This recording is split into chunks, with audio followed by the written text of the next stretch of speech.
ಇನ್ನು ಬಿಬಿಎಂಪಿ ಚುನಾವಣೆಗೆ BJP ready ಇದೆ, ನಾವು ರೆಡಿ ಅಂತ ಸಚಿವ ಆರ್ ಅಶೋಕ್ ಹೇಳಿದ್ದಾರೆ. ಸುಪ್ರೀಂ ಆದೇಶವನ್ನ ನಾವು ಪಾಲಿಸ್ತೀವಿ ಅಂತಾನು ಆರ್ ಅಶೋಕ್ ಹೇಳಿದ್ದಾರೆ. ಸುಪ್ರೀಂ ಆದೇಶದ ಪ್ರತಿಯಲ್ಲಿ ಏನೇನಿದೆ ಸೊ ಅದನ್ನ ನಾವು ನೋಡ್ಕೊಳ್ಬೇಕಾಗುತ್ತೆ ಡೀಟೇಲ್ ಆಗಿ, ಅದಕ್ಕೋಸ್ಕರ ವೆಯ್ಟ್ ಮಾಡ್ತಾ ಇದೀವಿ. ಬಟ್ ಚುನಾವಣೆಗೆ ನಾವಂತೂ ರೆಡಿ ಇದೀವಿ, ಬಿಜೆಪಿ ಪಕ್ಷ ರೆಡಿ ಇದೆ ಅಂತ ಆರ್ ಅಶೋಕ್ ಹೇಳಿದ್ದಾರೆ. ಕಾಂಗ್ರೆಸ್ ಜೆಡಿಎಸ್ ಜೊತೆ ನಾವು ಈ ಸಲ ಹೋಗಲ್ಲ ಅಂತಾನು ಬೆಂಗಳೂರಲ್ಲಿ ಆರ್ ಅಶೋಕ್ ಹೇಳಿಕೆಯನ್ನ ಕೊಟ್ಟಿದ್ದಾರೆ.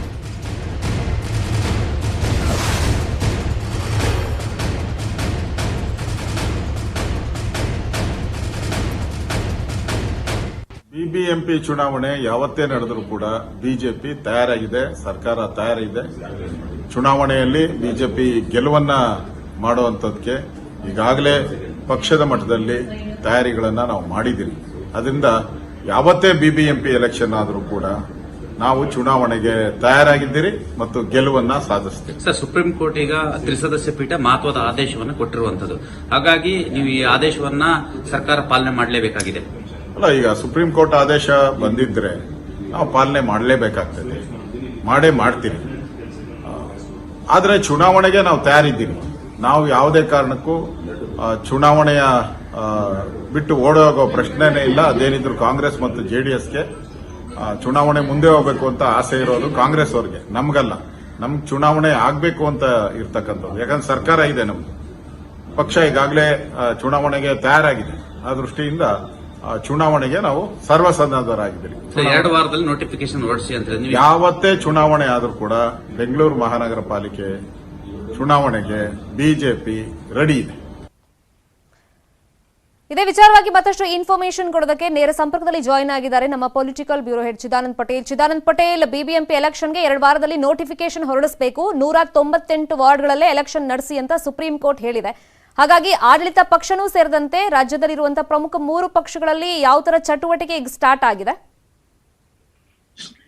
ಶರ್ಮಿತಾ ಶೆಟ್ಟಿ, ಮಧ್ಯಪ್ರದೇಶದ ಪ್ರಕರಣವೊಂದರಲ್ಲಿ ಸುಪ್ರೀಂ ಕೋರ್ಟ್ಗೆ ಕಾರ್ಪೊರೇಷನ್ ಚುನಾವಣೆ ನಡೆಸುವ ಸಂಬಂಧಪಟ್ಟಾಗೆ ಸುಪ್ರೀಂ ಕೋರ್ಟ್ಗೆ ಒಂದು ರಿಟ್ ಅರ್ಜಿಯನ್ನು ಸಲ್ಲಿಸ್ತಾ ಇತ್ತು. ಈ ರಿಟ್ ಅರ್ಜಿಯನ್ನ ಸುಪ್ರೀಂ ಕೋರ್ಟ್ನ ತ್ರಿಸದಸ್ಯ ಪೀಠ ಇವತ್ತು ವಿಚಾರಣೆಗೆ ತೆಗೆದುಕೊಳ್ತು. ವಿಚಾರಣೆ ತೆಗೆದುಕೊಂಡ ಸಂದರ್ಭದಲ್ಲಿ ದೇಶಾದ್ಯಂತ ಕೆಲವೊಂದ್ ಕಡೆ ಒಬಿಸಿ ಮೀಸಲಾತಿ ವಿಚಾರವಾಗಿ ದೇಶಾದ್ಯಂತ ಅನೇಕ ಕಾರ್ಪೊರೇಷನ್ಗಳಲ್ಲಿ ಚುನಾವಣೆ ಎಲ್ಲ ಒಂದ್ ಕಡೆ ಸ್ಥಗಿತಗೊಂಡಿತ್ತು ಮತ್ತು ಈ ಸಂಬಂಧಪಟ್ಟಕ್ಕೆ ಮುಂದೂಡಿಕೆ ಕೂಡ ಆಗಿತ್ತು. ಅವಧಿ ಮುಗಿದಿದ್ರು ಕೂಡ ವರ್ಷಾನುಗಟ್ಟಲೆ ಚುನಾವಣೆಯನ್ನ ಕಾರ್ಪೊರೇಷನ್ ಚುನಾವಣೆಗಳನ್ನು ಮಾಡಿರಲಿಲ್ಲ. ಹಾಗಾಗಿ ಸುಪ್ರೀಂ ಕೋರ್ಟ್ ಅನಿವಾರ್ಯವಾಗಿ ಈ ಒಂದು ಕಾರ್ಪೊರೇಷನ್ ಚುನಾವಣೆ ಮುಂದೂಡೋದ್ರಿಂದ ಎಲ್ಲ ಒಂದ್ ಕಡೆ ಆಯಾ ನಗರಗಳಲ್ಲಿ ಮತ್ತು ಆಯಾ ಅರ್ಬನ್ ಸಿಟೀಸ್ ಗಳಲ್ಲಿ ಅಭಿವೃದ್ಧಿಗೆ ತೊಡಕಾಗುತ್ತೆ. ಜನಪ್ರತಿನಿಧಿಗಳು ಕೂಡ ಇದ್ರೆ ಮಾತ್ರ ಅಧಿಕಾರಿಗಳು ಮತ್ತು ಜನಪ್ರತಿನಿಧಿ ಒಟ್ಟಿಗೆ ಕೆಲಸ ಮಾಡ್ಲಿಕ್ಕೆ ಸಾಧ್ಯ ಅನ್ನೋ ಒಂದು ಅಭಿಪ್ರಾಯ ಕೂಡ ವ್ಯಕ್ತವಾಯಿತು. ಈ ಎಲ್ಲ ಕಾರಣಕ್ಕಾಗಿ ಈಗಾಗಲೇ ದೇಶಾದ್ಯಂತ ಅನೇಕ ಕಾರ್ಪೊರೇಷನ್ ಚುನಾವಣೆಗಳು ಸ್ಥಗಿತಗೊಂಡಿತ್ತು. ಪ್ರಮುಖವಾಗಿ ಈ ಸ್ಥಗಿತಗೊಳ್ಳಿಕ್ಕೆ ಕಾರಣ ಅಂತೇಳಿ ಒಬಿಸಿ ಮೀಸಲಾತಿ ಪಟ್ಟಿಯನ್ನ ಸರ್ಕಾರಗಳು ಕಳಿಸ್ಕೊಟ್ಟಿರಲಿಲ್ಲ. ಯಾಕಂತ ಹೇಳಿದ್ರೆ ಒಬಿಸಿ ಮೀಸಲಾತಿ ಸಂಬಂಧಪಟ್ಟ ಒಂದು ಸಮಿತಿಯನ್ನು ರಚಿಸಬೇಕಾಗಿತ್ತು.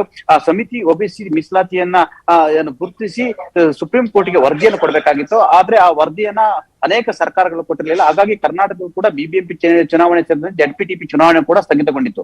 ಈ ಎಲ್ಲ ಕಾರಣಕ್ಕಾಗಿ ಮಧ್ಯಪ್ರದೇಶದ ವಿಚಾರವನ್ನು ಇಟ್ಟುಕೊಂಡು ಇದೀಗ ಸುಪ್ರೀಂ ಕೋರ್ಟ್ ಇಡೀ ದೇಶಕ್ಕೆ ಸೇರಿದಂತೆ, ನಾಟ್ ಓನ್ಲಿ ಬಿಬಿಎಂಪಿ, ಇಡೀ ದೇಶಕ್ಕೆ ಸೇರಿದಂತೆ ಈ ಒಂದು ಮಹತ್ವದ ತ್ರಿಸದಸ್ಯ ಪೀಠ ಆದೇಶವನ್ನು ಮಾಡಿರುವಂತದ್ದು. ಇನ್ನು 2 ವಾರದಲ್ಲಿ ನೋಟಿಫಿಕೇಶನ್ ಹೊರಡಿಸಬೇಕು ಮತ್ತು ಈಗ ಅಲ್ಲಿ ಸದ್ಯಕ್ಕೆ ಇರುವಂತ SC ST ಮತ್ತು ಜನರಲ್ ಕ್ಯಾಟಗರಿಲಿ ಚುನಾವಣೆಯನ್ನು ನಡೆಸಿ ಮತ್ತೆ ಈಗಾಗಲೇ ಏನ್ ಸಮಿತಿಗಳನ್ನ ಮಾಡಿಸಿದ್ರೆ ಅದನ್ನ ಮುಂದಿನ ಅವಧಿಗೆ ನಡೀತಕ್ಕಂಥ ಚುನಾವಣೆಗೆ ಅದನ್ನ ಬಳಸ್ಕೊಳ್ಳಿ ಮತ್ತು ಅದನ್ನ ಒಬಿಸಿ ಮೀಸಲಾತಿಯನ್ನ ಬಳಸ್ಕೊಂಡು ಚುನಾವಣೆ ನಡೆಸಿ ಸದ್ಯಕ್ಕೆ ಇದೀಗ ಅಲ್ಲಿ ಏನಿದೆ ಅಂದ್ರೆ SC ST ಮತ್ತು ಜನರಲ್ ಕ್ಯಾಟಗರಿ ಅಡಿಯಲ್ಲೇ ಈಗ ಚುನಾವಣೆ ನಡೆಸಿ ಅಂತ ಹೇಳಿ ಮಹತ್ವದ ಆದೇಶವನ್ನು ಕೊಟ್ಟಿರುವಂತದ್ದು. ಈ ಆದೇಶ ಸಂಬಂಧಪಟ್ಟಾಗ ಇಡೀ ದೇಶಾದ್ಯಂತ ಎಲ್ಲೆಲ್ಲಿ ಈ ಒಂದು ಒಬಿಸಿ ಮೀಸಲಾತಿ ಕಾರಣಕ್ಕಾಗಿ ಎಲ್ಲೆಲ್ಲಿ ಚುನಾವಣೆ ವಿಳಂಬ ಆಗಿತ್ತು ಆ ಎಲ್ಲ ಪಟೇಲ್, ಈಗಿರುವಂತ ಕುತೂಹಲ, ಈ ಹಿಂದೆ ಇದ್ದಂತ 198 ವಾರ್ಡ್ಗಳಲ್ಲೇ ಎಲೆಕ್ಷನ್ ನಡಿಬೇಕು ಅಂತ ಪರ್ಟಿಕ್ಯುಲರ್ ಆಗಿ ಕೋರ್ಟ್ ಹೇಳಿರೋದ್ರಿಂದ ಮತ್ತೆ SC ST ಜನರಲ್ ಕ್ಯಾಟಗರಿಯಲ್ಲಿ ಎಲೆಕ್ಷನ್ ನಡೆಸಿ ಅಂತ ಹೇಳಿರೋದ್ರಿಂದ ಈಗ ಮತ್ತೆ ಹೆಚ್ಚು ವಾರ್ಡ್ಗಳನ್ನ ಆಗಿ ಇವ್ರೇನ್ ವಿಂಗಡಣೆ ಮಾಡ್ಕೊಂಡಿದ್ರು. ಸೊ ಅದ್ರ ಕತೆ ಏನು, ಅಥವಾ ಈ ಹಿಂದೆ ಎಲೆಕ್ಷನ್ ಹೆಂಗ್ ನಡೀತಿತ್ತು 198 ವಾರ್ಡ್ಗಳಲ್ಲಿ, ಅದ್ರ ಪ್ರಕಾರನೇ ಎಲೆಕ್ಷನ್ ನಡೆಯುತ್ತಾ? ಶರ್ಮಿತಾ ಶೆಟ್ಟಿ, ಇದು ದೇಶಾದ್ಯಂತ ಕೊಟ್ಟಿರ್ತಕ್ಕಂಥ ಆದೇಶ, ನಾಟ್ ಓನ್ಲಿ ಬಿಬಿಎಂಪಿ. ಆದ್ರೆ ಇಲ್ಲಿ 244 ವಾರ್ಡ್ಗಳನ್ನಾಗಿ ಸರ್ಕಾರ ವಿಂಗಡಣೆ ಮಾಡ್ತು. ಆದ್ರೆ ಆ ವಾರ್ಡ್ಗಳಿಗೆ ಸಂಬಂಧಪಟ್ಟಂಗೆ ಸರ್ಕಾರ ಡಿಲಿಮಿಟ್ಸ್ ಮಾಡಿ ಆದೇಶವನ್ನು ಹೊರಡಿಸಿಲ್ಲ. ಹಾಗಾಗಿ ಅನಿವಾರ್ಯವಾಗಿ ಈಗ ಹಾಲಿ ಇರ್ತಕ್ಕಂಥ 198 ವಾರ್ಡ್ಗಳಿಗೆ ಚುನಾವಣೆ ನಡೆಸಬೇಕಾದಂತ ಅನಿವಾರ್ಯತೆ ಇರ್ತಕ್ಕಂಥದ್ದು. ಇದೇ ಮಾತನ್ನ ಕಂದಾಯ ಸಚಿವರಾಗಿರ್ತಕ್ಕಂಥ ಬೆಂಗಳೂರವರಾಗಿರ್ತಕ್ಕಂಥ ಆರ್ ಅಶೋಕ್ ಅವರು ಕೂಡ ನ್ಯೂಸ್ 18 ಕನ್ನಡಕ್ಕೆ ಎಕ್ಸ್ಕ್ಲೂಸಿವ್ ಆಗಿ ಮಾತನಾಡೋ ಸಂದರ್ಭದಲ್ಲಿ ಹೇಳಿರುವಂತದ್ದು. ಅವರು ಕೂಡ ಈಗೇನು ಆದೇಶ ನಮ್ ಕೈಗೆ ಸಿಗುತ್ತೆ, ಆದೇಶ ಕೈ ಸಿಕ್ಕಿ ನಾವು ಯಾವ ರೀತಿ ಚುನಾವಣೆ ಮಾಡಬೇಕು, ನಾವು ಚುನಾವಣೆ ಮಾಡ್ತೀವಿ ಮತ್ತು ಬಿಜೆಪಿ ಈ ಚುನಾವಣೆಗೆ ತಯಾರಾಗಿದೆ. ನಾವೆಲ್ಲಾ ರೀತಿಯ ಸಿದ್ಧತೆಯನ್ನ ಮಾಡ್ಕೊಂಡಿದ್ವಿ. ಕಾಂಗ್ರೆಸ್ ಮತ್ತು ಜೆಡಿಎಸ್ ತರ ನಾವು ಪಲಾಯನವಾದ ಮಾಡಲ್ಲ, ನಾವು ಬಿಬಿಎಂಪಿ ಚುನಾವಣೆಗೆ ಸಿದ್ಧತೆಯನ್ನ ಮಾಡ್ಕೊಂಡಿದ್ವಿ ಅನ್ನೋ ಒಂದು ಮಾತನ್ನು ಕೂಡ ಹೇಳಿರುವಂತದ್ದು. ಒಟ್ಟಾರೆ ಇಲ್ಲಿ ಡಿಲಿಮಿಟೇಷನ್ ಆದೇಶ ಸರ್ಕಾರ ಇನ್ನು ಹೊರಡಿಸದೇ ಇರೋ ಕಾರಣದಿಂದ 244 ವಾರ್ಡ್ಗಳನ್ನ ವಿಂಗಡಣೆ ಮಾಡಿ ಅದಕ್ಕೊಂದು ಡಿಲಿಮಿಟೇಷನ್ ಆದೇಶ ಹೊರಡಿಸದೇ ಇರುವ ಕಾರಣಕ್ಕಾಗಿ 198 ವಾರ್ಡ್ಗಳಿಗೆ ಮಾತ್ರ ಚುನಾವಣೆಯಲ್ಲಿ ನಡೆಯುವ ಸಾಧ್ಯತೆ ಇದೆ ಅಂತ ಹೇಳಲಾಗಿದೆ. ಆ ಮುಖಾಂತರ ಇನ್ನು 2 ರಿಂದ 3 ವಾರದಲ್ಲಿ ನೋಟಿಫಿಕೇಶನ್ ಆಗುತ್ತೆ. ನೋಟಿಫಿಕೇಶನ್ ಆದ್ಮೇಲೆ ಚುನಾವಣೆ ಇನ್ನೊಂದು ತಿಂಗಳೊಳಗಡೆ ಎಲ್ಲಾ ಪ್ರಕ್ರಿಯೆ ಕೂಡ ಮುಗಿದೋಗುತ್ತೆ. ಆ ಮುಖಾಂತರ ಸರ್ಕಾರಕ್ಕೆ ಬಿಬಿಎಂಪಿ ಚುನಾವಣೆ ಅನ್ನೋದಾದ್ರೆ ಬೆಂಗಳೂರಿನ ಚುಕ್ಕಾಣಿ ಇಡುವಂತದ್ದು ಅತಿ ದೊಡ್ಡ ಸವಾಲು. ಇದು ಬಸವರಾಜ ಬೊಮ್ಮಾಯಿ ಅವರಿಗೆ ಉಪಚುನಾವಣೆ ಆದ ಬಳಿಕ ಬೆಂಗಳೂರಿನ ಅಧಿಕಾರಕ್ಕೆ ಹಿಡಿಯುವ ವಿಚಾರ ಅತಿ ದೊಡ್ಡ ಸವಾಲಿನ ಪ್ರಶ್ನೆ ಅಂತ ಹೇಳಲಾಗ್ತಿದೆ. ಈ ಸಂಬಂಧಪಟ್ಟ ಇದೀಗ ಅನಿವಾರ್ಯವಾಗಿ ಕೆಲವೊಂದ್ ಕಡೆ ಬಸವರಾಜ ಬೊಮ್ಮಾಯಿ ಕೂಡ ಬಿಬಿಎಂಪಿ ಚುನಾವಣೆಗೆ ತಯಾರಾಗಬೇಕಾದ್ರೆ ಎಲ್ಲರನ್ನೂ ಒಗ್ಗಟ್ಟಿಂದ ಕರ್ಕೊಂಡು ಹೋಗಿ ಚುನಾವಣೆ ಮಾಡ್ಬೇಕಾಗಿದೆ. ಆ ಮುಖಾಂತರ ತಮ್ಮ ಶಕ್ತಿ ಸಾಮರ್ಥ್ಯ ಪ್ರದರ್ಶನಕ್ಕೆ ಇಡಬೇಕಾಗಿದೆ ಅಂತ ಒಂದು ಚಾಲೆಂಜ್. ಇದು ಫಸ್ಟ್ ಚಾಲೆಂಜ್ ಬಿಬಿಎಂಪಿ ಎಲೆಕ್ಷನ್. ಅವ್ರು ಸಿಎಂ ಸೀಟ್ ಮೇಲೆ ಕೂತ್ ಮೇಲೆ ಮತ್ತೊಂದು ವಿಷಯ ಪಟೇಲ್ ಅಂತಂದ್ರೆ, ನೀವು ಫಸ್ಟ್ ರಿಯಾಕ್ಷನ್ ಆರ್ ಅಶೋಕ್ ಅವರಿಂದ ಎಕ್ಸ್ಕ್ಲೂಸಿವ್ ಆಗಿ ಪಡ್ಕೊಂಡ್ರಿ. ಯೂಶಲಿ ನಾವು ಬಿಬಿಎಂಪಿ ಎಲೆಕ್ಷನ್ ಅಂತ ಬಂದಾಗ ಈ ಹಿಂದೆ ಬಿಜೆಪಿ ಸ್ವಲ್ಪ ಜವಾಬ್ದಾರಿ ಜಾಸ್ತಿ ಕೊಡೋದು ಬಿಬಿಎಂಪಿ ಎಲೆಕ್ಷನ್ ವೈಸ್ ನೋಡೋದಾದ್ರೆ ಆರ್ ಅಶೋಕ್ ಅವರಿಗೆ. ಈ ಸಲ ಏನಾದ್ರೂ ಜವಾಬ್ದಾರಿ ಅವ್ರು ವಹಿಸ್ಕೊಳ್ತಾರ? ಅದ್ರ ಬಗ್ಗೆ ಏನಾದ್ರು ಮಾತಾಡಿದ್ರ ನೀವು?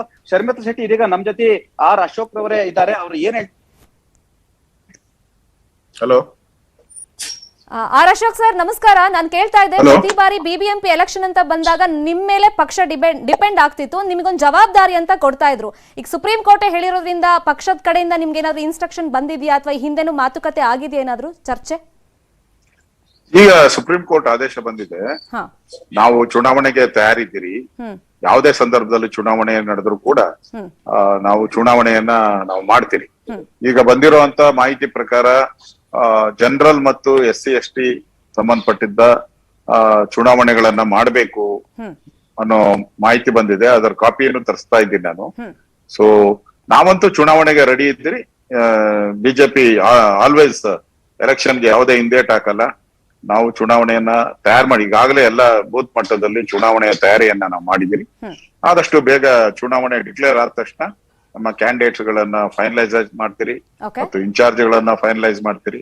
ಚುನಾವಣೆ ನಡೆಯುವಂತದಕ್ಕೆ ಸರ್ಕಾರ ಯಾವುದೇ ಕಾರಣಕ್ಕೂ ಹಿಂದೇಟ್ ಹಾಕಲ್ಲ.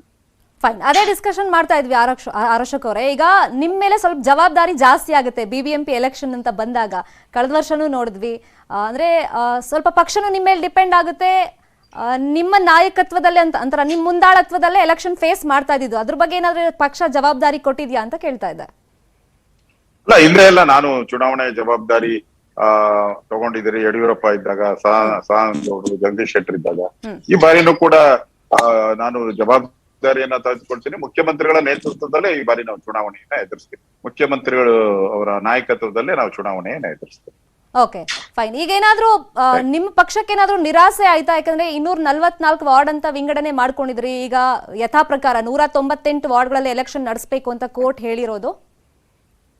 ಇಲ್ಲ, ನಮ್ಮ ರಾಜ್ಯಕ್ಕೆ ಮಾತ್ರ ಅಲ್ಲ, ಇಡೀ ದೇಶಕ್ಕೆ ಬಂದಿರೋ ಜಡ್ಜ್ಮೆಂಟ್ ಇದು. ಹೌದು, ದೇಶದ ಎಲ್ಲಾ ರಾಜ್ಯಗಳ ಯಾವ್ಯಾವ ಚುನಾವಣೆಯನ್ನ ಮುಂದೆ ಹೋಗಿದೆ ಎಲ್ಲಾ ಚುನಾವಣೆಗೆ ಸಂಬಂಧಪಟ್ಟಂತೆ ಆದೇಶ ಮಾಡಿರೋದು. ಬೆಂಗಳೂರು ಮಹಾನಗರ ಪಾಲಿಕೆಗೆ ಮಾತ್ರ ಅಲ್ಲ ಈ ಆದೇಶ. ಮಧ್ಯಪ್ರದೇಶದ ಒಂದು ಕೇಸಲ್ಲಿ ಇದು ಆದೇಶ ಆಗಿದೆ ಅಂತ ನನ್ಗಿರುವಂತ ಮಾಹಿತಿ.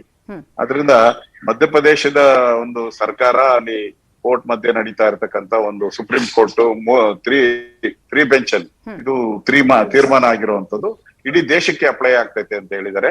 ಮತ್ತೆ ಆಯೋಗ ಏನ್ ನೇಮಕ ಮಾಡಿದ್ದಾರೆ, ಬ್ಯಾಕ್ವರ್ಡ್ ಆಯೋಗ, ಅದು ತೀರ್ಪು ಕೊಡೋದು ಎಷ್ಟು ದಿನ ಆಗುತ್ತೋ ಗೊತ್ತಿಲ್ಲ. ಅದು ತೀರ್ಪು ಕೊಡೋವರೆಗೂ ಕಾಯಕ್ಕಾಗಲ್ಲ. ಚುನಾವಣೆಯನ್ನ ನಡೆಸಿ ಆ ಆಯೋಗದ ತೀರ್ಪು ಬಂದ ಮೇಲೆ ಅದು ಮುಂದಿನ ಎಲೆಕ್ಷನ್ಗೆ ಅಪ್ಲೈ ಆಗುತ್ತೆ ಅಂತ ಇರುವಂತ ಮಾಹಿತಿ. ಡೀಟೇಲ್ ನಾನು ಇನ್ನೂ ಓದ್ತಾ ಇದ್ದೀನಿ. ನನ್ನ ಹತ್ರ ಕಾಪಿ ಬಂದಿದೆ, ಡೀಟೇಲ್ ಓದ್ತಾ ಇದ್ದೀನಿ ನಾನು. ಸೊ ಆ ಕಾಪಿಯಲ್ಲಿ ಇನ್ನೊಂದು ಮಾಹಿತಿಗಳೇನಿದೆ ಕೊಡ್ತೀನಿ. ಅದು ಚುನಾವಣೆ ಬಂದಿರೋ ಅಂತದ್ದು ಸ್ಪಷ್ಟವಾಗಿ ಕಾಣ್ತಾ ಇದೆ. ಅದಕ್ಕೆ ನಾವಂತೂ ಚುನಾವಣೆಗೆ ರೆಡಿ ಇದ್ದೀವಿ, ಎದುರಿಸ್ತೀವಿ, ಗೆಲ್ತೀವಿ. ಪ್ರಿಪರೇಟರಿ ಅಂತ ಕನ್ಸಿಡರ್ ಮಾಡ್ತೀರಾ? ಯಾಕಂದ್ರೆ ಈಗ ನೆಕ್ಸ್ಟ್ ಅಸೆಂಬ್ಲಿ ಎಲೆಕ್ಷನ್ ಬರ್ತಿದೆ, ಸಾರ್ವತ್ರಿಕ ಚುನಾವಣೆ. ಬಹುಶಃ ಅದಕ್ಕೂ ಮುಂಚೆ ಬಿಬಿಎಂಪಿ ಎಲೆಕ್ಷನ್ ಆಗುತ್ತೆ ಅನ್ನೋ ಚರ್ಚೆಗಳಾಗ್ತಿತ್ತು, ಇಲ್ಲ ಅದಾದ್ಮೇಲೆ ಆಗುತ್ತೆ ಅಂತ ಒಂದಿಷ್ಟು ಚರ್ಚೆಗಳು ನಡೀತಾ ಇತ್ತು. ಈಗ ಬಿಬಿಎಂಪಿ ಚುಕ್ಕಾಣಿ ಹಿಡಿಯೋದು ಕೂಡ ಒಂದು ಮಹತ್ವನೇ. ಸೊ ಹಾಗಾಗಿ ಇದನ್ನ ಒಂದು ಪ್ರಿಪರೇಟರಿ ಅಂತ ಕನ್ಸಿಡರ್ ಮಾಡಬಹುದಾ ಪಟೇಲ್? ಹಾಗಾದ್ರೆ ಈ ಸಾರ್ವತ್ರಿಕ ಚುನಾವಣೆಗೂ ಮುಂಚೆ ಬಿಬಿಎಂಪಿ ಎಲೆಕ್ಷನ್ ಬರ್ತಿರೋದ್ರಿಂದ ಖಂಡಿತವಾಗಿ. ಯಾಕಂತ ಹೇಳಿದ್ರೆ ಈ ಚುನಾವಣೆ ಬಿಜೆಪಿ ಪಾಲಿಗೆ ಸವಾಲಿನ ಚುನಾವಣೆ ಅಂತ ಹೇಳಲಾಗುತ್ತೆ. ಯಾಕಂತ ಹೇಳಿದ್ರೆ ಇದು ಬಸವರಾಜ ಬೊಮ್ಮಾಯಿ ಅವರ ಎಲ್ಲೊಂದ್ ಕಡೆ ಅವರ ಕೆಪಾಸಿಟಿ, ಯಾಕಂದ್ರೆ ಬೈ ಎಲೆಕ್ಷನ್ ನಂತರ ಬಸವರಾಜ ಬೊಮ್ಮಾಯಿ ಅವರ ಕೆಪಾಸಿಟಿ ಏನಿದೆ ಅನ್ನೋದನ್ನ ತಿಳ್ಕೊಳ್ಳುವಂತ ಚುನಾವಣೆ. ಯಾಕಂತಂದ್ರೆ ಬಿಬಿಎಂಪಿ ಚುಕ್ಕಾಣಿ ಹಿಡಿಯೋದು ಅಂದ್ರೆ ಅಷ್ಟು ಸುಲಭದ ಮಾತಲ್ಲ. ಇಲ್ಲಿ 28 ವಿಧಾನಸಭಾ ಕ್ಷೇತ್ರಗಳು ಬರ್ತವೆ. ಹಾಗಾಗಿ ಇಲ್ಲಿ ಗೆಲುವು ಕೂಡ ಅನಿವಾರ್ಯ. ಅಲ್ಲದೆ ಬಿಜೆಪಿ ಹೈಕಮಾಂಡ್ ಕೂಡ ಬೆಂಗಳೂರಿನ ಸೀರಿಯಸ್ ಆಗಿ ತೆಗೆದುಕೊಳ್ಬೇಕಂತ ಕೂಡ ಹೇಳಿರುವಂತದ್ದು. ಯಾಕಂತ ಹೇಳಿದ್ರೆ ನಾವಿಲ್ಲಿನ ಪಾಟ್ ಹೋಲ್ಸ್ ಸಂಬಂಧಪಟ್ಟ ಹಾಗೆ, ಮೂಲ ಸೌಕರ್ಯದ ವಿಚಾರ ಸಂಬಂಧಪಟ್ಟಾಗೆ ನ್ಯೂಸ್ 18 ಕನ್ನಡ ಸರಣಿ ವರದಿಗಳನ್ನ ಮಾಡಿದಂತ ಸಂದರ್ಭದಲ್ಲಿ ಇತ್ತೀಚೆಗೆ ವಿಜಯನಗರ ನಡೆದಂತ ಬಿಜೆಪಿಯ ರಾಜ್ಯ ಕಾರ್ಯಕಾರಿಣಿ ಸಭೆಯಲ್ಲೂ ಕೂಡ ಜೆ.ಪಿ. ನಡ್ಡಾ ಅವರು ಮುಖ್ಯಮಂತ್ರಿಗಳ ಪರೋಕ್ಷವಾಗಿ ನೀವು ಬೆಂಗಳೂರನ್ನ ರಿಪೇರಿ ಮಾಡಿ ಅಂತ ಹೇಳಿ ಪರೋಕ್ಷವಾಗಿ ಎಲ್ಲೊಂದ್ ಕಡೆ ವಾರ್ನ್ ರೀತಿ ಅವರಿಗೆ ಅಂದ್ರೆ ಎಚ್ಚರಿಕೆ ಸಂದೇಶ ಕಳಿಸಿದ್ರು. ಬೆಂಗಳೂರು ಇಡೀ ವಿಶ್ವದ ಗಮನ ಸೆಳೆಯುವಂತ ನಗರ ಆಗಿರ್ತಕ್ಕಂಥ, ಹಾಗಾಗಿ ನೀವು ಬೆಂಗಳೂರು ಗಮನ. ಆನ್ಲೈನ್ ಪಟೇಲ್ ನಮ್ ಜೊತೆ ಈಗ ಮಾತನಾಡೋದಕ್ಕೆ ಬಿಬಿಎಂಪಿಯ ಮಾಜಿ ಕಾರ್ಪೊರೇಟರ್ ಆಗಿರುವಂತಹ ಗಣೇಶ್ ಅವರು ಫೋನ್ ಸಂಪರ್ಕದಲ್ಲಿ ಜಾಯ್ನ್ ಆಗಿದ್ದಾರೆ. ಗಣೇಶ್ ಅವರೇ ನಮಸ್ಕಾರ. ಸುಪ್ರೀಂ ಕೋರ್ಟ್ ನ ಆದೇಶದ ಬಗ್ಗೆ ನಿಮ್ ಗಮನಕ್ಕೂ ಬಂದಿದೆ ಅಂತ ಭಾವಿಸ್ತೀನಿ ನಾನು. ತುಂಬಾ ಲೇಟ್ ಆಗಿದೆ. ಅಫ್ಕೋರ್ಸ್ ಇದಕ್ಕಿಂತ ಮುಂಚೆನೆ ಎಲೆಕ್ಷನ್ ನಡಿಬೇಕಿತ್ತು ಅಂತ ಜನಸಾಮಾನ್ಯರು ಅಂದ್ಕೊಳ್ತಾ ಇದ್ರು. ಸೊ ಸುಪ್ರೀಂ ಕೋರ್ಟ್ ನ ಆದೇಶದ ಬಗ್ಗೆ ಫಸ್ಟ್ ರಿಯಾಕ್ಷನ್ ನಿಮ್ದು? ಮೇಡಮ್, ಏನಿಲ್ಲ, ಸುಪ್ರೀಂ ಕೋರ್ಟಿನ ಆದೇಶ ಬಹಳ ಸ್ವಾಗತಾರ್ಹವಾದದ್ದು, ಬಹಳ ಉನ್ನತವಾದದ್ದು. ಯಾವಾಗ್ಲೂ ಕೂಡ ಸ್ಥಳೀಯ ಸಮಸ್ಯೆಗಳು, ಮನುಷ್ಯನಿಗೆ ಕಾಲ್ ಚೆನ್ನಾಗಿದ್ರೇನೆ ತಲೆ ಚೆನ್ನಾಗಿರೋದು. ಹಾಗಾಗಿ ಸ್ಥಳೀಯ ಸಮಸ್ಯೆಗಳನ್ನ ಕತ್ತಿಸ್ಕೋ ಕೆಲಸ ಯಾವುದೇ ಸರ್ಕಾರಗಳು ಮಾಡಬಾರ್ದು.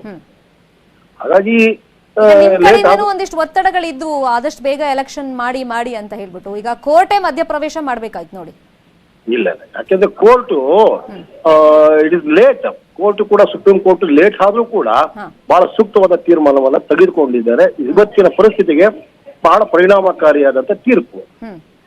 ಹಾಗಾಗಿ ನಾನು ಸ್ವಾಗತಿಸ್ತೀನಿ. ರಾಜ್ಯ ಸರ್ಕಾರ ಇನ್ನು ಮುಂದೆ ಏನು ಹೇಳದೆ ಚುನಾವಣೆಯನ್ನ ನಡೆಸಲಿಕ್ಕೆ ಎಲ್ಲಾ ರೀತಿಯ ಸಹಕಾರ ಚುನಾವಣೆ ಆಯೋಗಕ್ಕೆ ಕೊಡಬೇಕಾದ್ದು ರಾಜ್ಯ ಸರ್ಕಾರದ ಕರ್ತವ್ಯ. ಓಕೆ, ಈಗ 198 ವಾರ್ಡ್ಗೆ ಎಲೆಕ್ಷನ್ ನಡೆಸಬೇಕು ಅಂತ ಪರ್ಟಿಕ್ಯುಲರ್ ಆಗಿ ಬಿಬಿಎಂಪಿಗೆ ಅಂತಲ್ಲ, ನಮ್ಮ ದೇಶದಾದ್ಯಂತ ಕಾರ್ಪೊರೇಷನ್ಗಳಿಗೆ ಇದು ಅನ್ವಯ ಆಗುತ್ತೆ ಅಂತ ಕೋರ್ಟೇ ಹೇಳಿದೆ. ಬಟ್ ಇವ್ರು ವಿಂಗಡಣೆ ಮಾಡ್ಕೊಂಡಿದ್ರು, 243 244 ಅಂತೆಲ್ಲ ಮಾಡ್ಕೊಂಡಿದ್ರಲ್ಲ. ಸೊ 198 ಸೂಕ್ತ ಅನ್ಸುತ್ತಾ ಒಬ್ಬ ಮಾಜಿ ಕಾರ್ಪೊರೇಟರ್ ಆಗಿ ನಿಮ್ಗೆ? ಮೇಡಮ್, ಈಗ 198 ಸಾಕಾಗಿತ್ತು. ಯಾಕೆ 240 ಮಾಡಿದ್ದಾರೆ ಅನ್ನೋದಕ್ಕೆ ಸಕಾರಣಗಳನ್ನ ರಾಜ್ಯ ಸರ್ಕಾರ ಕೊಡಬೇಕು. ಆಮೇಲೆ ಆಡಳಿತ ನಡೆಸತಕ್ಕಂಥದ್ದು ಅವನ ಪರಿಣಾಮಕಾರಿಯಾದ ಚಿಂತನೆಯಿಂದ. ನೀವು ಹೆಚ್ಚಾಗಿ ಮಾಡ್ಕೊಂಡಿದ್ದೀವಿ ಅಂತ ಹೇಳಿ ಆಡಳಿತ ನಡೆಸಕ್ ಆಗಲ್ಲ.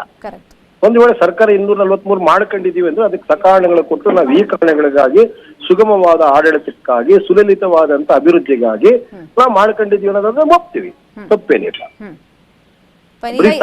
ಸಂಖ್ಯೆಗಳು ಜಾಸ್ತಿ ಆಗೋದ್ರಿಂದ ಯಾಕೆ ಹೇಳಿದೆ ಗಣೇಶ್ ಅವ್ರಂದ್ರೆ, ಈಗ ದೊಡ್ಡ ದೊಡ್ಡ ಉದ್ಯಮಿಗಳು ಈ ಬಗ್ಗೆ ಪ್ರಶ್ನೆ ಎತ್ತಿದ್ರು. ಬೆಂಗಳೂರಲ್ಲಿ ಜನಸಂಖ್ಯೆ ಜಾಸ್ತಿ ಆಗ್ತಾ ಇದೆ, ಬೆಳೀತಾ ಹೋಗ್ತಾ ಇದೆ. ಇಂಥ ಹಂತದಲ್ಲಿ ಬಿಬಿಎಂಪಿನೇ ಇನ್ಫ್ಯಾಕ್ಟ್ ಈ ತರ 5-6 ಬಿಬಿಎಂಪಿ ಆಫೀಸ್ ನೀವು ಮಾಡ್ಬೇಕು ಅಂತಾನು ಒಂದು ಒತ್ತಡಗಳು, ಮತ್ತೆ ಈ ವಾರ್ಡ್ಗಳ ಸಂಖ್ಯೆ ಜಾಸ್ತಿ ಮಾಡಬೇಕು, ಆ ತರದೆಲ್ಲ ಒಂದು ಒತ್ತಡಗಳು ಬರ್ತಾ ಇತ್ತು. ಸೊ ಅದಕ್ಕೆ ಮಾಜಿ ಕಾರ್ಪೊರೇಟರ್ ನಿಮ್ಮ ಒಪಿನಿಯನ್ ಕೇಳಿದೆ. ನಾನು ಹೆಚ್ಚಾಗಿ ಮಾಡೋದ್ರ ವಿರುದ್ಧನೂ ಇಲ್ಲ, ಮಾಡದೇ ಇದ್ರು ನಂಗೆ ಆತಂಕ ಇಲ್ಲ. ಸಕಾಲದಲ್ಲಿ ಚುನಾವಣೆ ನಡೆಸಬೇಕಾದದ್ದು ಆದ್ಯ ಕರ್ತವ್ಯ. ನಿಮ್ಗೆ ಹೊಟ್ಟೆ ಹಸಿದಾಗ ಊಟ ಕೊಡಬೇಕೇ ಹೊರತು ಹೊಟ್ಟೆ ನಾಳೆ ಊಟ ಕೊಡ್ತೀನಿ ಹೊಟ್ಟೆ ಹಸಿವೆ ಹೋಗ್ಬಿಡುತ್ತೆ. ಹಾಗಾಗಿ ಸಕಾರಣಗಳನ್ನು ಕೊಟ್ಟು ಸರಿಯಾದ ಸಂದರ್ಭದಲ್ಲಿ ಚುನಾವಣೆ ನಡೆಸಿದ್ರೆ ಗೆದ್ದಂತವ್ರಿಗೂ ಕೆಲಸ ಮಾಡ್ಲಿಕ್ಕೆ ಅನುಕೂಲ ಆಗತ್ತೆ. ನಾವು ಮಾಡೋದ್ರ ಬಗ್ಗೆ ನಮ್ಗೆ ತಕರಾರಿಲ್ಲ. ಆದ್ರೆ ಈ ಕಾರಣಗಳಿಗೋಸ್ಕರ ಬೆಳೀತಾ ಇದೆ ಬೆಂಗಳೂರು, ವಿಶ್ವಮಾನ್ಯದ ಮಟ್ಟದಲ್ಲಿದೆ, ಬೆಂಗಳೂರಿಗೆ ಜಾಗತಿಕ ಮಟ್ಟದಲ್ಲಿದೆ. ಇದೆಲ್ಲ ಕಾರಣಗಳನ್ನು ಕೊಟ್ಟು ಈ ಕಾರಣಗಳಿಗೆ ಮಾಡ್ತಾ ಇದ್ದೀವಿ, ಎಲ್ಲರೂ ಒಪ್ಲೇಬೇಕು. ನೋಡೋಣ, ಈಗ 198 ವಾರ್ಡ್ಗೆ ಎಲೆಕ್ಷನ್ ಆಗ್ಬೇಕು ಅಂತ ಕೋರ್ಟ್ ಹೇಳಿದೆ. 2 ವಾರದಲ್ಲಿ ನೋಟಿಫಿಕೇಶನ್ ಹೊರಡಿಸಬೇಕು ಅಂತ. ಯಾವ ತರ ತಯಾರಿಗಳಾಗುತ್ತೆ, ಡೇಟ್ ಯಾವ್ದು ಅನೌನ್ಸ್ ಆಗುತ್ತೆ ನೋಡೋಣ. Thank you so much B V. Ganesh ಅವರೇ, ನ್ಯೂಸ್ 18 ಕನ್ನಡಕ್ಕೆ ರಿಯಾಕ್ಷನ್ ಕೊಟ್ಟಿದ್ದಾರೆ.